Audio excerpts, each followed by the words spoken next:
A year on from Elden Ring's release, developer From Software adds ray tracing to PlayStation 5, Xbox Series X, and PC versions of the game with update 1.09.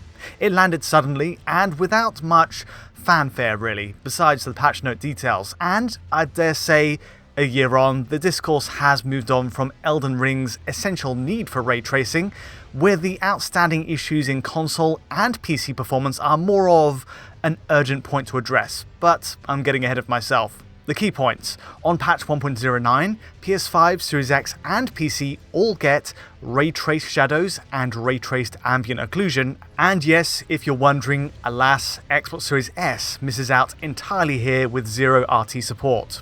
On PS5 and Series X then, this appears as a new on-off toggle, only available when the existing quality mode is enabled. And meanwhile, PC gets 4 quality settings for ray tracing: low, medium, high and maximum, where each preset affects RT shadows and AO quality in combination. And, the last point, the patch notes state that Elden Ring's frame rate and resolution may be affected when enabling the feature, which, let's be honest, means it most likely will affect the frame rate and resolution. But more on that later. To From Software's credit, having such a big visual feature added long after a Souls title's release is a bit of a surprise. A welcome one. Not since the Scholars of the First Sin revamp of Dark Souls 2 have we seen much of a change to a Souls game's aesthetic after launch, but just how drastic is this ray tracing upgrade over Elden Ring's original visuals, its regular shadows and ambient occlusion? Is the move to ray tracing really a significant enough upgrade for PS5 and Series X users after a year-long wait? And then, lastly, of course, we have to talk about its performance impact. Switching away from the existing quality and frame rate modes on console, like on PS5 here, to the ray tracing mode, how greatly is playability affected? And, on a PC running at equivalent settings to a console on an RTX 2070 in this case, how greatly does ray tracing affect the game's frame rate there? Let's find out.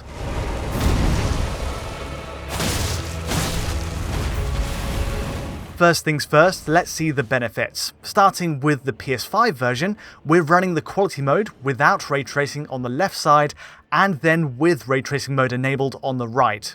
Now, the difference isn't always immediately obvious, but it stands out most in bright outdoor areas, and to be clear, other visual settings like textures, foliage draw distance, and the use of screen space reflections stay exactly in place. There's no RT reflections here, in other words, which is a shame, but what we do get is high-grade RT global shadows produced via From Software's dynamic time of day system. So, pick a spot outdoors with a long sun-cast shadow, be it from swaying branches or buildings, and ray tracing now creates a naturally diffused look. The edges of tree shadows show off best, where the regular quality mode uses an approximate approach that gives a sharp, hard outline to every shadow. Ray tracing instead now simulates an object's distance to the ground. As with real life, the further that object is from the ground, the softer the resulting shade becomes, and the more diffuse its edges are. On the flip side, the arty shadows from our samurai character here naturally create sharp outlines, since he's obviously placed much closer to the ground.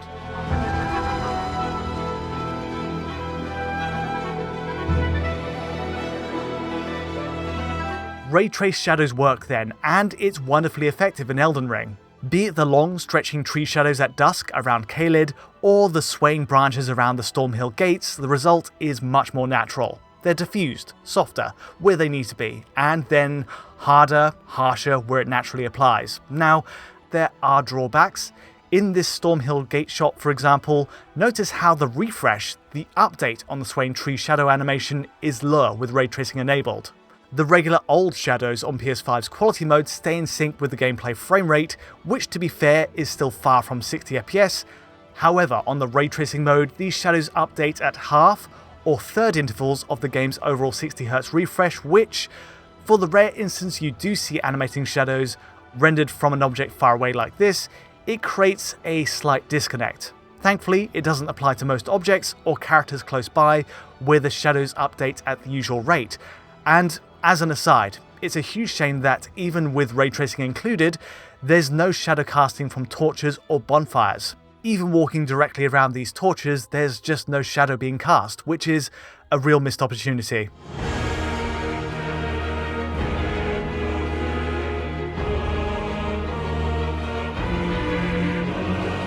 Moving on, the second part of the ray tracing upgrade is the addition of ray traced ambient occlusion. In effect, shadows for confined spaces, the corners of dungeons, the roots of grass tufts, and bushes are now more accurately simulated with ambient shade. And better still, it replaces the rather, to be frank, low-quality screen space ambient occlusion approach Elden Ring used on console and PC as standard, which, you may have noticed, creates an odd silhouette artifact, an obvious light patch around a character. It's at its worst as you walk right in front of elements where SSAO is applied, notably patches of grass, and so, with ray tracing enabled, it's problem solved. Ambient shading is applied to grass, bushes, and all the rest of it, regardless of whether it appears within screen space. Even if your character walks right in front of it, the shading stays put, and the result is a thicker, more consistent layer of shading with ray tracing enabled.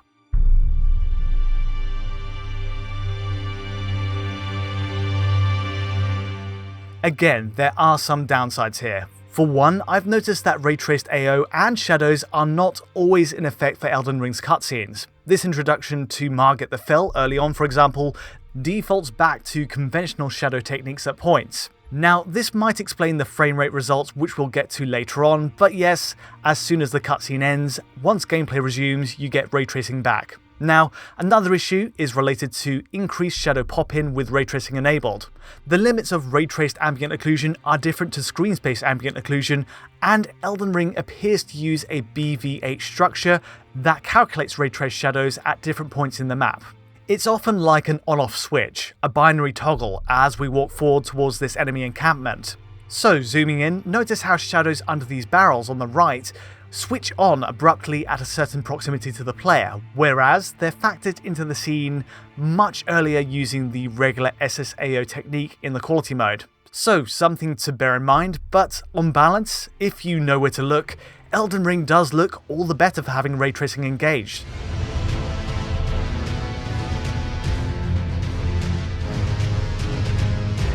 I've so far focused on PS5 just to dial into the ray tracing upgrades, but what of Series X? And how do the consoles compare? And what of the resolutions on each side using this ray tracing mode? Well, the answer to all of these is pretty straightforward. Side by side on patch 1.09, PS5 and Series X are identical in practically every regard where ray tracing is concerned. With RT mode, you get matching quality RT shadows and ambient occlusion, and yes, the range at which shadows, grass, and geometry draw in remains identical too. As for resolution, they each share the same target, a native 2880 by 1620 being the peak resolution for the ray tracing mode, or in other words, 75% scale on each axis of a 4K image. Now, pixel counts do actually flag some variances, where each console has examples of 1560p at points, suggesting dynamic resolution scaling is in effect. Also, interestingly, the ray tracing mode on PS5 and Series X runs at a lower overall resolution next to their quality modes, which both typically push a pure 4K. It's a sacrifice then, a drop to 1620p in order to free up hardware resource for ray tracing. The next big question, how does PC compare? And in fact, what's PC up to in general with its 4 ray tracing presets? To answer, here they are laid out in a spectrum of quality. On the far left, ray tracing is disabled on PC, meaning Elden Ring's typical shadows engage instead at max quality. Now, you'll notice that for Suncast shadows, the low ray tracing setting is a decent upgrade over Elden Ring's default shadows. However, the medium, high, and maximum presets go one step further with more naturally diffused shadows. And honestly, up close there isn't much to split the end result on medium, high, or max. Switching to a long distance shot though, well, this is where the top settings start to show a divide. A 4x zoom reveals ambient shading rendering at a greater distance with the high and maximum presets here.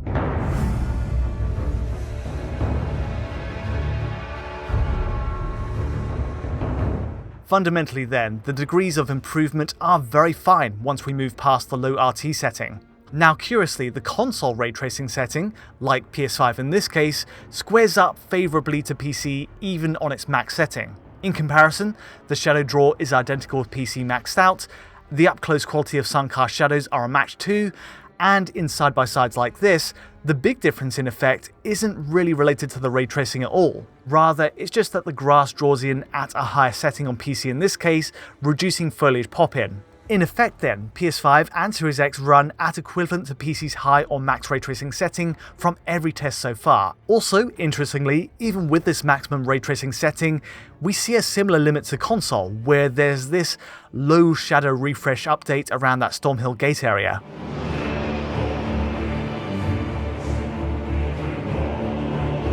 Performance testing next. The blunt truth is that ray trace shadows and ambient occlusion come at a considerable cost to PS5 and Series X's frame rate. It's so costly, in fact, that it's debatable whether it's worth enabling at all, as nice as the results are. I'll get to Series X in a moment, but for perspective first, let's see the trade-off focusing in on PS5. We essentially have three main settings now. On left, we have the frame rate mode, which runs at a dynamic 4K, but drops to 1512p at lowest in order to push for 60 FPS. And then in the middle is our 4K resolution quality mode, dropping performance by as much as 15 to 20 frames per second in order to push for a crisper 4K image. And lastly, of course, is our new ray tracing mode on right. This is presented as an offshoot to the quality mode in the menus, but really it's its own beast, running with a 1620p target with drops in resolution under. And yes, the frame rate in the ray tracing mode takes another hit beyond the quality mode by around 15 FPS again, all of which means the three modes have a clear performance spread across the graph. In a nutshell, frame rate mode guns for 60 FPS, quality mode hangs closer to the 40 to 45 FPS range, and ray tracing mode hovers at just around the 30 FPS line.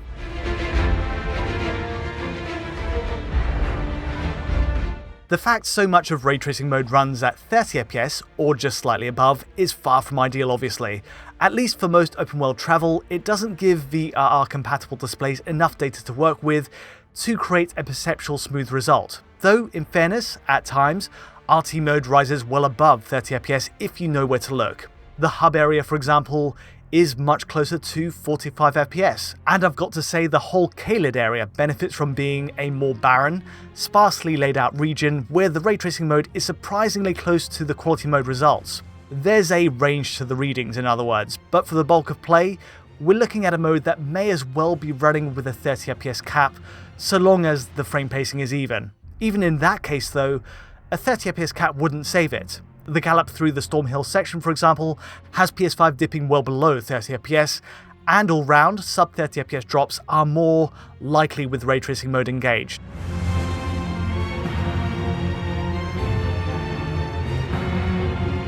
One last point on console. It's worth noting ray tracing mode runs at a similar frame rate during cutscenes to the quality mode and frame rate mode. All signs point to Elden Ring settings being fixed in place for cutscenes regardless of your selected mode, and the ray tracing appears disabled too.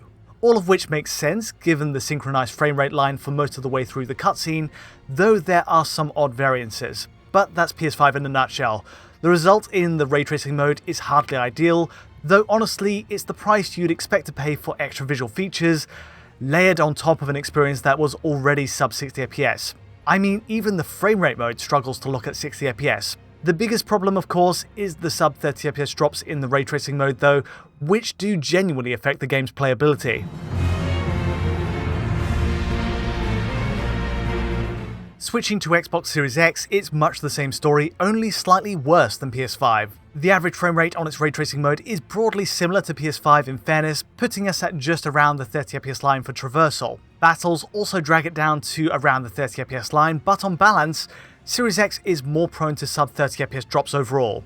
The cause isn't clear, but in side-by-side comparison, there's a trend towards PS5 running at around 5 FPS higher for long stretches, which gives it a bit more GPU headroom to avoid drops, but still, it's marginal. And between the two, most of play is fixed around that middle 30 FPS line. In fact, I've noticed the biggest drops on Series X relate to its dynamic settings and resolution, and there's a slight delay in the renderer keeping up with the action. So for example, looking to the sky takes us to the 45 FPS line, and at this point the native resolution jumps to 1620p in the ray tracing mode, while visual settings ramp up to a higher preset. But if we look down sharply, The renderer stays at those values, though in facing a more complex scene, there's a moment where it crashes below 30fps as it adjusts those settings again. Still, the turnout for Series X isn't radically different to PS5 otherwise, and with so much play hovering around 30fps, it's hard to recommend.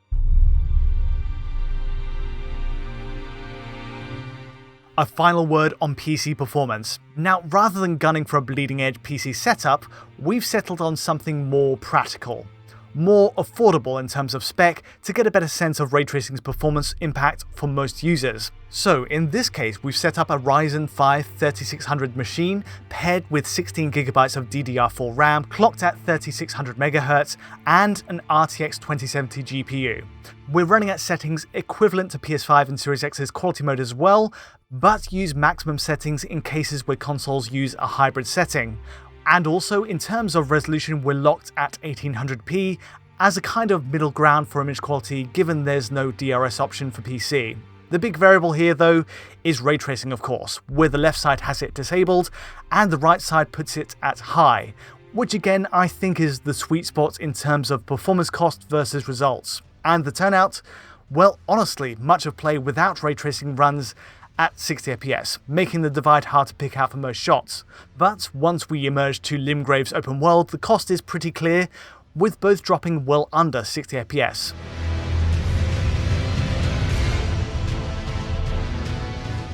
In practice then, with ray tracing enabled, we're looking at an average of 33fps across this Limgrave test run, versus 51fps with it disabled. Or, to put it another way, that's a 34.8% hit performance with ray tracing enabled at high, which means if you're on a less current GPU like the RTX 2070, you're being pulled well under 60fps. Worse still, the ray tracing mode in our run anyway also introduces extra hitches, stutters, causing extra spikes on the frame time reading, at worst going down to 180 milliseconds.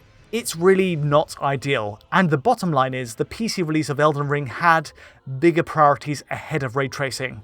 I mean, the frame rate is still capped at 60fps no matter what you do, we still have no ultra-wide display support, and if we're to have ray tracing here and take such a big performance hit in the process, why not introduce technologies like Nvidia's DLSS or AMD's FSR to help mitigate the impact of frame rate? Typically, DLSS or FSR go hand in hand with the addition of ray tracing in games, given it's so taxing, but for Elden Ring, it's completely absent.